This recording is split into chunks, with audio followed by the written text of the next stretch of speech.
Shalom Aleichem, everyone. Hope everyone had a wonderful, wonderful week. It is Erev Shabbos Parshas Haazinu, Shabbos Shuva, and Yom Kippur is upon us. So I want to talk to you a little bit about Yom Kippur. And one of the central aspects of the Avodas Yom Kippurim that we daven is Tfilas Musaf, is the Avodah of the Shnei Seirim, is the two goats. And Chazal tell us, the Mishnayos tell us in Maseches Yoma, that these are two goats that are absolutely identical in color, in size, in weight, in height, and in cost. Identical two goats. And we have a goral, we have a lottery, one la Hashem, one la Azazel, and the one la Hashem is walked into the Beis HaMikdash, next to the Mizbeach, is slaughtered, blood is collected, sprinkled, and brought into the Kodesh Kodashim. That is the Sila Hashem. The Sila Azazel is carried out by a person into the wilderness, into the Midbar, far, far, far away, brought to a cliff, and thrown off a cliff. His body crumbles into millions of pieces, and there is a kapara that is achieved be'ezrat Hashem. Very strange ritual. Two karbonos, Sila Hashem, Sila Azazel, and the Gemara in Yuma tells us that the Goyim used to mock us, and they said, these dinim that you have, shatnez doesn't make any sense, the Yisra of eating chazer doesn't make any sense, Taharas HaMetzorah doesn't make any sense, and this doesn't make any sense. It makes no sense. And it seems like a very strange kind of ritual. The Mefarshim give different pshatim, different ideas as to the meaning of this particular chok. I want to share one, maybe two.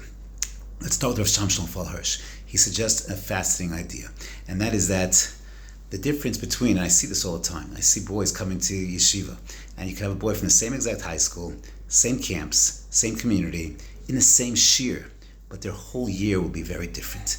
Because small little changes, small little decisions, how I navigate small little things, sometimes as inconsequential as a goal, as a lottery, can make a dramatic difference. And we stand on Yom Kippur at that precipice. And we have to be, Yom Kippur demands of us, asks of us, answers some questions. Who are you?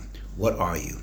Where is Hashem in your life? Is it La Hashem or are we La Azazel? That's very extreme, but it's a little lottery that makes the difference. Sometimes little decisions that we make, or even big ones, our work-life balance, how we navigate home and community, how we navigate shul, learning every single day.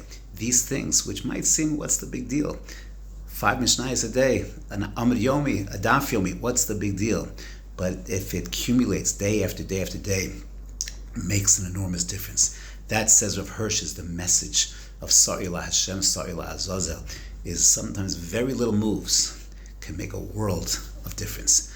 The Rambam adds another idea in Moreh Nevuchim, Perek Mem Vav. He says, Sa'ila Hashem, Sa'ila Azazel.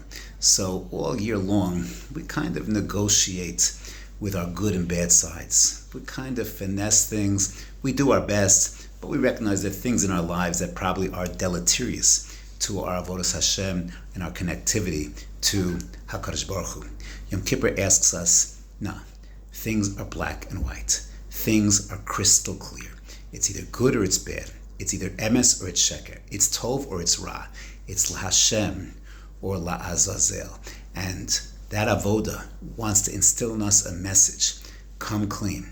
Enough rational lies. Enough rationalizing. Enough playing the game. It's time to pledge allegiance in a very firm way to Yibon Shalom. That's what we do at the end of Ne'ilah, when we declare that Hashem is our Melech and that Shema Yisrael, Baruch Shem, we declare that in a very, very unequivocal way. La Hashem versus La Azazel, and making clear and good choices. I want to wish everyone a beautiful Shabbos Kodesh and a Gemar Bechasima Tova. It should be a period of time where all our tefillos are answered Latova.